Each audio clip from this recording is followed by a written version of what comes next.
حضرت نبی کریم صلی اللہ علیہ وآلہ وسلم سے مروی ہے، سن لو، بے شک رجب خدا کا مہینہ ہے، اور شعبان میرا مہینہ ہے، اور رمضان میری امت کا مہینہ ہے۔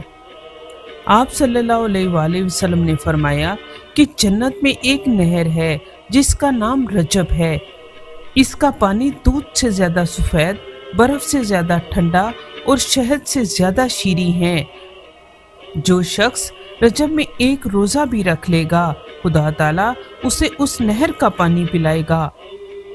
حضرت نبی کریم صلی اللہ علیہ وآلہ وسلم سے مروی ہے کہ جو رجب کے پہلے عشرہ میں روزانہ 100 بار بسم اللہ الرحمن الرحیم سبحان الحی القیوم، اور دوسرے عشرہ میں روزانہ 100 مرتبہ سبحان اللہ الاحد الصمد، اور تیسرے عشرہ میں روزانہ 100 بار سبحان الرؤوف پڑھے تو اسے اس قدر ثواب ملے گا کہ بیان کرنے والے بیان بھی نہ کر سکیں گے۔